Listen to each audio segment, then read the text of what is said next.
Imagina un árbol. Imagina que en 50 kilómetros a la redonda no hay ningún ser humano. Es más, no hay ningún ser vivo. Está solo el árbol. De repente cae un rayo y parte el árbol. La pregunta es, ¿se produce ruido? Esta es una pregunta que hace el científico Robert Lanza en su libro Biocentrismo y cuya respuesta te daré después de la explicación. El biocentrismo dice que el universo es creado por la consciencia y no al revés. Todo lo que vemos a nuestro alrededor, la mesa, la silla, el árbol, la gente, los edificios, sea lo que sea que estemos percibiendo, es un proceso activo que involucra la conciencia y que está sucediendo en nuestra mente. Nuestros ojos son solo una parte receptora de luz. La visión ocurre dentro de nuestro cerebro. De esta manera nos levantamos y abrimos la ventana y vemos el cielo y decimos, qué azul que es el cielo. Pero de hecho el cielo no es azul ni de ningún color específicamente. Nuestra mente proyecta el color que, por cierto, varía en función de nuestra estructura mental. Si pedimos a 100 personas que nos digan de qué color es la luna, no creáis que encontraremos una respuesta unificada. El paradigma existente dice que existe un mundo exterior completamente independiente de nosotros. El experimento de la doble rendija demuestra que el observador influye sobre lo observado.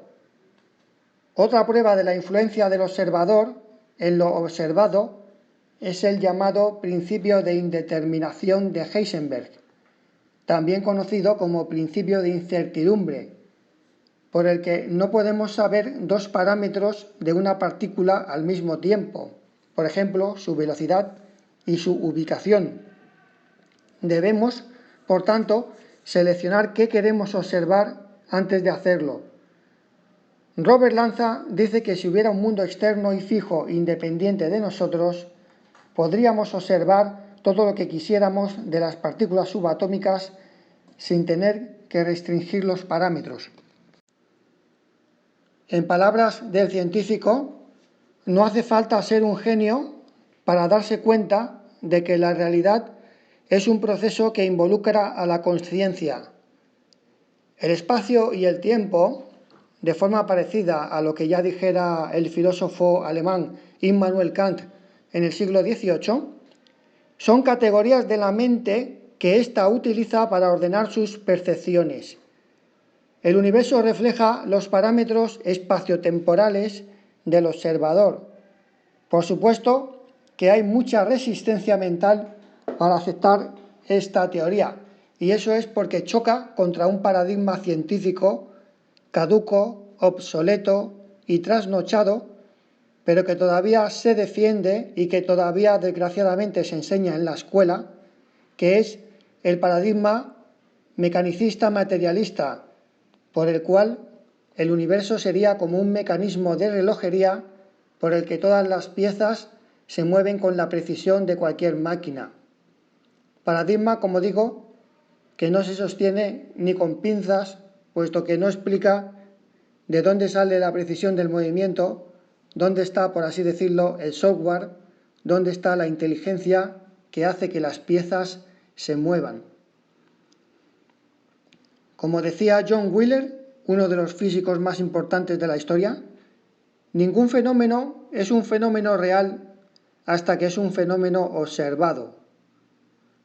Uno de los obstáculos con los que se enfrenta, según comenta el propio Robert Lanza, esta teoría de cara a ser comprendida y aceptada, reside en el lenguaje, pues el lenguaje está compuesto de simbolismos que dividen la naturaleza en partes y acciones. Por eso, continúa diciendo el biólogo, debemos ser capaces de ir más allá de algunas de las herramientas del proceso de pensamiento en sí. Debemos ser capaces de pensar de forma más simple y más exigente de lo que estamos acostumbrados. En 1964, John Bell propuso un experimento para comprobar si las partículas entrelazadas, que comparten la misma función de onda y que de alguna manera podrían ser llamadas partículas gemelas, se pueden influir entre sí de forma instantánea a través de grandes distancias. Primero hay que explicar que todas las partículas subatómicas tienen una doble naturaleza, onda de probabilidad o partícula.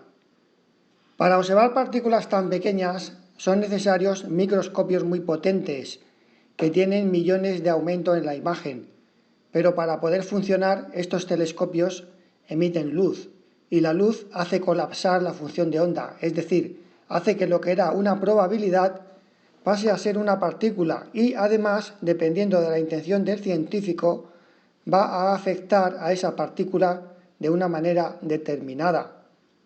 Pues bien, este experimento de afectar a una de las dos partículas gemelas se ha hecho miles de veces. El resultado siempre ha sido el mismo. La otra partícula gemela queda afectada de la misma manera ipso facto, es decir, sin tiempo de por medio, y aunque la distancia sea de miles de kilómetros entre una y otra. Eso prueba que la insistencia de Albert Einstein en que nada puede influenciar algo que supere la velocidad de la luz es incorrecta. La interpretación de Robert Lanza es que todo flota o fluctúa en el campo de la mente, como el biocentrismo sostiene, y el campo de la mente no está limitado por el espacio-tiempo externo teorizado por Einstein hace 100 años. El campo de posibilidades de la mente está más allá del tiempo y del espacio. Una de las implicaciones del biocentrismo, que señala el propio biólogo, es que la muerte no existe y la explicación es muy sencilla.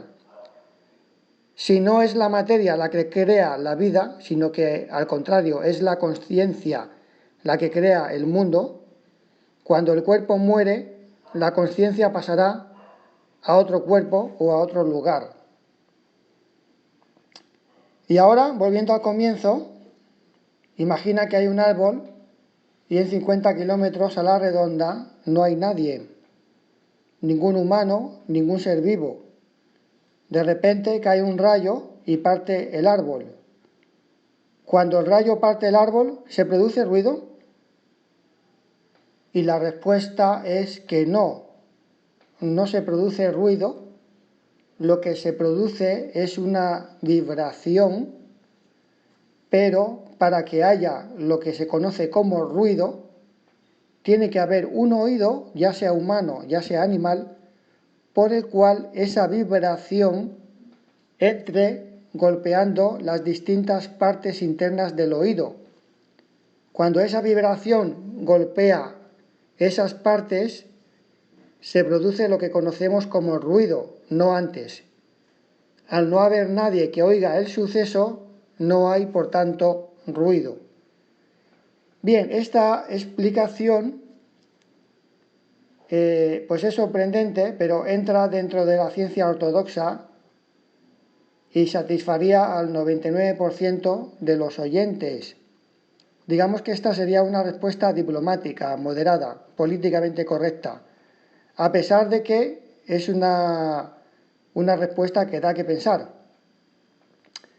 Pero desde un punto de vista aún más puramente biocéntrico, Robert Lanza diría que no solo no se produce ruido, es que no hay árbol, ni rayo, ni nada, a no ser que haya una persona, una conciencia observadora que le dé sentido.